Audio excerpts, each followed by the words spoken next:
ಶ್ರೀನಿವಾಸ, ನಾನೇ ಮಹಾಲಯ ಕುಲಕರ್ಣಿ.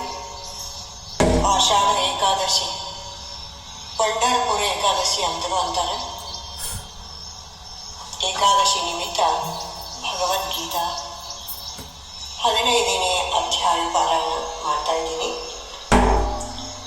ಓಂ ಶ್ರೀ ವಿಷ್ಣು ಪರಮಾತ್ಮನೇ ನಮಃ. ಶ್ರೀಮದ್ ಭಗವದ್ಗೀತಾ ಅತಃ ಪುರುಷೋತ್ತಮ ಯೋಗ ನಾಮ ಪಂಚದಶೋಧ್ಯಾಯಃ. ಶ್ರೀ ಭಗವಾನುವಾಚ ಊರ್ಧ್ವಮೂಲಂ ಅಧಃ ಶಾಖಂ ಅಶ್ವತ್ಥಂ ಪ್ರಾಹುರವ್ಯಯಂ ಛಂದಾಂಸಿ ಯಸ್ಯ ಪರ್ಣಾನಿ ಯಸ್ತಂ ವೇದ ಸ ವೇದವಿತ್. ಅಧಶ್ಚೋರ್ಧ್ವಂ ಪ್ರಸೃತಾಸ್ತಸ್ಯ ಶಾಖಾ ಗುಣಪ್ರವೃದ್ಧಾ ವಿಷಯಪ್ರವಾಲಾಃ. ಅಧಶ್ಚ ಮೂಲಾನ್ಯನು ಸಂತತಾನಿ ಕರ್ಮಾನುಬಂಧೀನಿ ಮನುಷ್ಯಲೋಕೆ. ನ ರೂಪಮಸ್ಯೇಹ ತಥೋಪಲಭ್ಯತೆ ನಾಂತೋ ನ ಚಾದಿರ್ನ ಚ ಸಂಪ್ರತಿಷ್ಠಾ. ಅಶ್ವತ್ಥಮೇನಂ ಸುವಿರೂಢಮೂಲಂ ಅಸಂಗಶಸ್ತ್ರೇಣ ದೃಢೇನ ಚಿತ್ವಾ.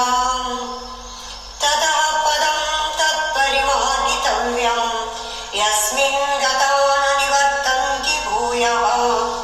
ತಮೇವ ಜಾಡ್ಯಂ ಪುರುಷಂ ಪ್ರಪದ್ಯೆ ಯತಃ ಪ್ರವೃತ್ತಿಃ ಪ್ರಸೃತಾ ಪುರಾಣೇ.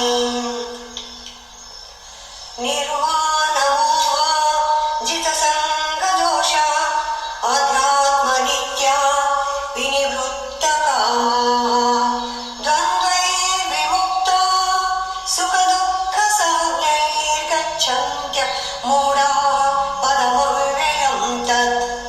ನ ತದ್ಭಾಸಯತೆ ಸೂರ್ಯೋ ನ ಶಶಾಂಕೋ ನ ಪಾವಕಃ. ಯದ್ಗತ್ವಾ ನ ನಿವರ್ತನ್ತೆ ತದ್ಧಾಮ ಪರಮಂ ಮಮ. ಮಮೈವಾಂಶೋ ಜೀವಲೋಕೆ ಜೀವಭೂತಃ ಸನಾತನಃ. ಮನಃಷಷ್ಠಾನೀಂದ್ರಿಯಾಣಿ ಪ್ರಕೃತಿಸ್ಥಾನಿ ಕರ್ಷತಿ. ಶರೀರಂ ಯದವಾಪ್ನೋತಿ ಯಚ್ಚಾತ್ಯುತ್ಕ್ರಾಮತೀಶ್ವರಃ. ಗೃಹೀತ್ವೈತಾನಿ ಸಂಯಾತಿ ವಾಯುರ್ಗಂಧಾನಿ ವಾಶಯಾತ್. ಶ್ರೋತ್ರಂ ಚಕ್ಷುಃ ಸ್ಪರ್ಶನಂ ಚ ರಸನಂ ಘ್ರಾಣಮೇವ ಚ. ಅಧಿಷ್ಠಾಯ ಮನಶ್ಚಾಯಂ ವಿಷಯಾನುಪಸೇವತೆ. ಉತ್ಕ್ರಾಮಂತಂ ಸ್ಥಿತಂ ವಾಪಿ ಭುಂಜಾನಂ ವಾ ಗುಣಾನ್ವಿತಂ. ವಿಮೂಢನಾನುಪಶ್ಯಂತಿ ಪಶ್ಯಂತಿ ಜ್ಞಾನಚಕ್ಷುಷಃ. ಯತಂತೋ ಯೋಗಿನೈಶ್ವರೀಣಾಂ ಪಶ್ಯಂತ್ಯಾತ್ಮನ್ಯವಸ್ಥಿತಂ. ಯತಂತೋಶ್ಯಭೃತಾತ್ಮಾನೋ ನೈನಂ ಪಶ್ಯಂತ್ಯ ಚೇತಸಃ. ಯದಾಧಿಗತ್ಯಗತಂ ತೇಜೋ ತದ್ಭಾಸಯತೆ ನಮಃ. ಯಚ್ಚಂದ್ರಮಸಿ ಯಚ್ಚಾಗ್ನೌ ತತ್ತೇಜೋ ವಿದ್ಧಿ ಮಾಮಕಂ.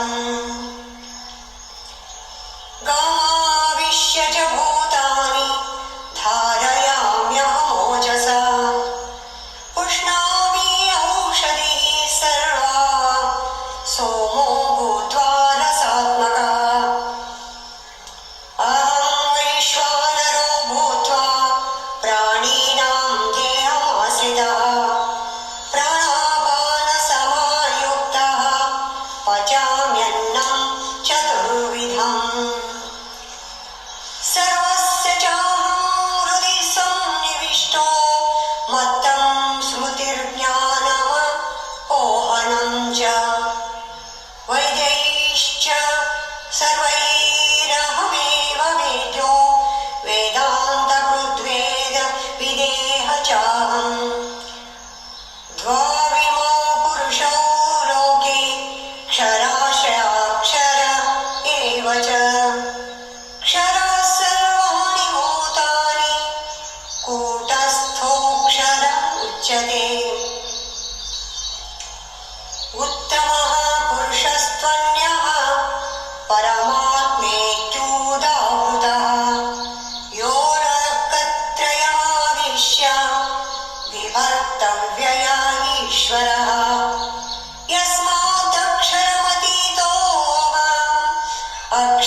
पुरुषोत्तमः अतोऽस्मि लोके वेदे च प्रथितः पुरुषोत्तमः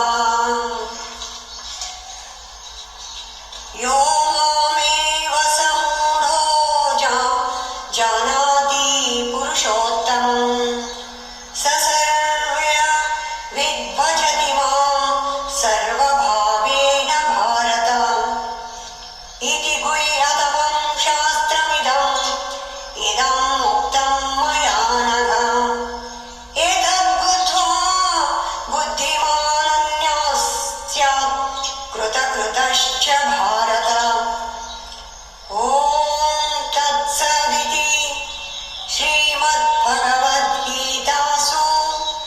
उपनिषत्सु ब्रह्मविद्यायां योगशास्त्रे श्रीकृष्णार्जुनसंवादे पुरुषोत्तमयोगो नाम पञ्चदशोऽध्यायः। ॐ श्रीकृष्णार्पणमस्तु।